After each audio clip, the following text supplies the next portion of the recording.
Now, you can reactivate yesterday's momentum by remembering what you were thinking about. And if you stay there for 17 seconds, you'll get that momentum going. But we really want you to hear that yesterday's momentum need not enter today's vibrational point of attraction. It's logical that it does because you're habitual creatures and because you've got the same friends that you visit with and you have these patterns that you've developed. But as you accept this small handful of things, first, all of your power, your point of power is right here, right now, in this present moment. An easier way for you to hear that is you have the power to choose any vibrational disc. You have the power to do it. You have the choice to do it, but you don't have sometimes the skill to do it yet because law of attraction is yielding to you the vibrational equivalent of the momentum that you've already gotten established. So if you could accept from us, we are not kidding you at all, at all, at all. Yesterday's momentum has no power in today unless you reach into yesterday and today reactivate the thought of yesterday. You believe that? So when you get up and you know about this disc and you know about thought and you know about the 17-second rule, and we're not talking about food on the floor. You know that you've got 17 seconds to establish momentum, that you have choices. Then each day you do it, you'll get better and better and better at it. And so this is what we would do if we were standing in your physical shoes. We would put ourselves in our bed at night and we would say, tomorrow's going to be a whole new day and I'm going to get off on the right vibrational foot tomorrow and I'm looking forward to it. Period. We wouldn't spend a lot of time beating any drums or making any promises to self or getting all girded up in determination. We would just softly make the statement to ourselves and then go to sleep as easily as we can. Then, in your first awareness that you are awake and aware, we'd acknowledge it's a new day and a new possibility of momentum. And then we would contemplate these spinning discs that Abraham has been talking about, and we would just make a statement. I choose the high-flying disc. I choose the highest, most resistant-free vibration that I can find. And it's going to be fun to see what that choice of that disc yields for me today. And no big deal in any event. And then we would just take the day as it comes. In the first moment that there's a dip in the way you feel, you'll have conscious awareness that you've maybe chosen another disc, and you might even have awareness of what subject it was that took you there. Because you have patterns of thought, you have issues that you deal with, you have certain people that take you there, you know that you do. And what's going to happen to you after a few days is you're not going to feel protective of this high-flying disc. You're going to feel confident in your ability to get there. Maybe for a while not confident in your ability to stay there because life happens and you got stuff going on and there's momentum and there's people that you're dovetailing with and some of them are easier to stay with than others. But gradually you'll begin to choose those conversations with others that are likely to keep you there and avoid those conversations that are not. But in the avoiding, there is the actual choosing of the other. So you can't walk through your day and say, I'm not going to talk to you because that person shows right up. Just the idea that you're not going to talk to that person puts you on the disc where they live. And then every corner you turn, there they are again. It's uncanny. They're like stalkers. They're everywhere you don't want them to be. Law of attraction, make sure of that. But as you play with this for a little while, you'll begin to notice the absolute correlation between the magical things, it will seem like magic, it isn't, that begin happening in your life. The rendezvous with thoughts and ideas and others that feel better and better and better, until eventually you'll have this attitude, oh yeah, I choose that disc and usually I can stay there for a little while and I can't usually stay there all day and it doesn't matter because each day I choose it again and again and again. You just get better and better at navigating your way up this emotional scale. We want to talk about momentum and we want to talk about influence and we want to talk about the power of someone like your mother who is now non-physically focused, who is pure positive energy, who holds no regrets and who is focused upon you.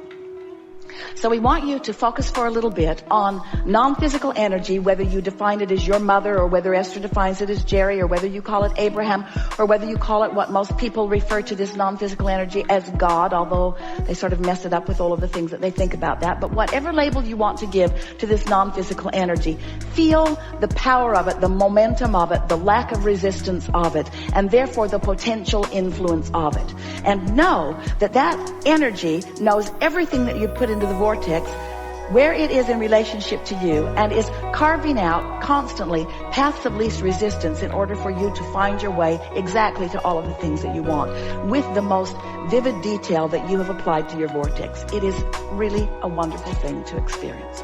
So what we're wanting you to focus upon for a moment is the feeling of that power of influence. And we want you to feel the power of that influence so strong. We want you to feel the vortexual version of it. We want you to feel the momentum of it, stronger than your Earth spinning in its orbit. We want you to feel the upward motion of it, and we want you to feel its attention on you and the potential for calling you vibrationally upward to it. So here's this energy calling you upward, calling you upward, calling you upward. And if you are a cooperative component, up you go. Which means if you have not done that thing you do that holds you in a different vibration and makes you resistant to that, then up you go. So as each day goes by, that you are a little lighter, a little freer, a little less enamored with the troubles of your life, a little less verbal and a little less vocal and a little less giving airtime to the things that you don't want.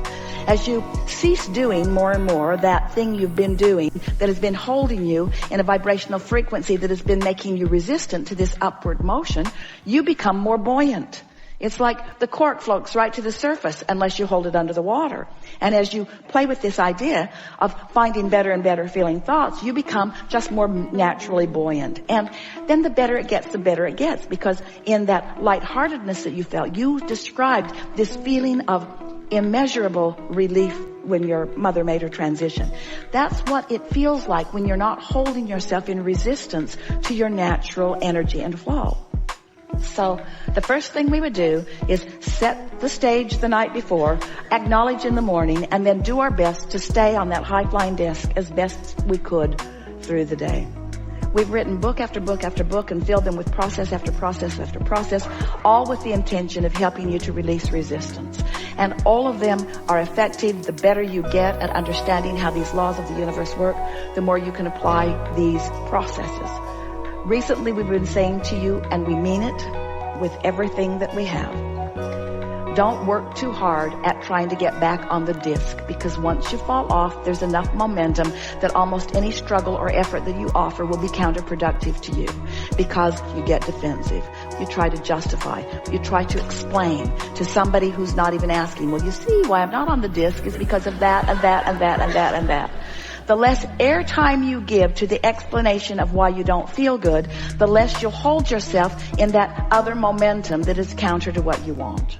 So we just be as happy as we can be, as long as we could be. And then when you're aware that you have fallen or that you have chosen a different disc, then we would apply these simple techniques. We would say to ourselves, I'm aware that I'm not really where I want to be. And I'm aware that any attention I give to being where I don't want to be is just going to practice that vibration longer. So I'm going to do the best job I can of distracting myself from whatever it is that is at the heart of this newfound, less than positive, somewhat negative emotion. Then these are the tools that we would utilize in this order. If we could, we would take a nap, because slumber will start the day over again. If that's not practical, we would meditate. Quieting the mind accomplishes the same thing. And if you've been meditating for a while, you'll get really, really good at it. Making a list of positive aspects isn't a really good tool under those conditions, because you're already not on a very good disc. And so you're going to say it, but you're not going to mean it. And when you say things you don't mean, you just practice what you do mean. You see what we're getting at? So what we're talking about here is just managing your alignment, managing your connection, Your connection to what? Your connection to the energy. Your connection to the vibration. Your connection to the vibration of Source. Your connection to the influence of Source. Your connection to the path of least resistance to everything that you want. After a few days of playing with this, you're going to begin to notice, some of you already are noticing, synchronicity in your life, rendezvous with things that you cannot help but understand is the universe setting you up for understanding about thing after thing after thing. Esther said, I need to start writing this stuff down because it's happening with such speed that it's intoxicating, first of all, to see how many things that the universe can orchestrate that equal, for Esther, evidence of that alignment.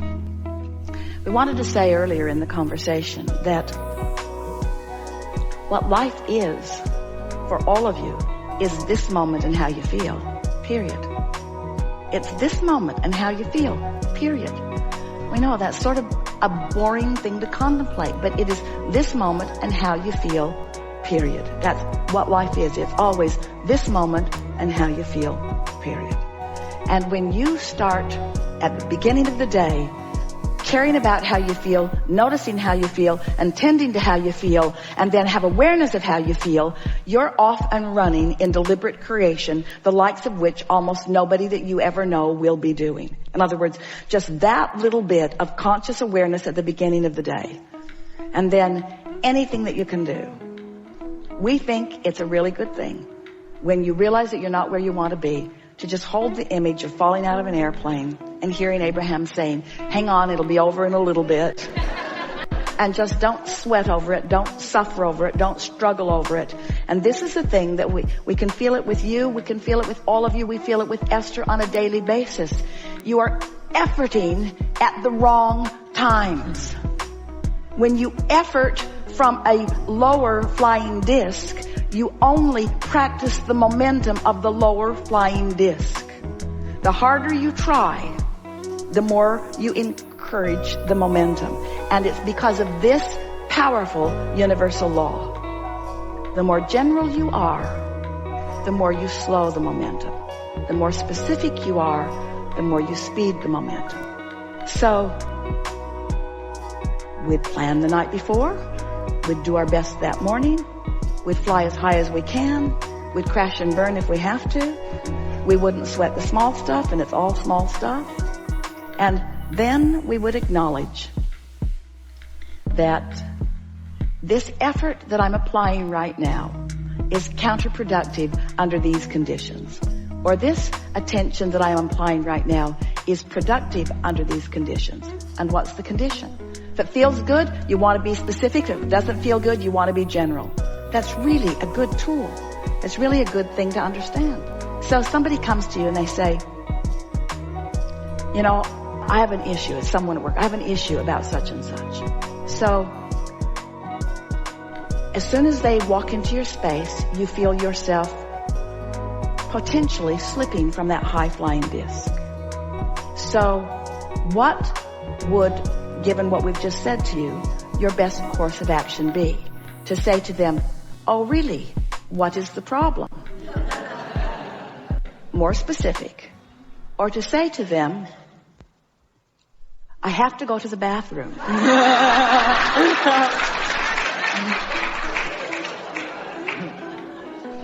Or to say to them, you're one of the best problem solvers I've ever known. Let me know how it turns out. Or to say to them, I'm on a high-flying disc. And talking to you is a very high probability that I soon won't be on a very high-flying disc. Now let me explain to you about the high-flying disc. I want to be on the high-flying disc. You want me to be on the high-flying disc. Now, most people aren't ready for this conversation. You really have a wonderful benefit if you're hanging around with people that do know about the high-flying disc. In other words, once you get the hang of this and you're hanging around together and somebody comes with you with some sort of problem, just point upward like, just leave it at that. Just leave it at that. Because as soon as you say, do we really want to go there, you've gone.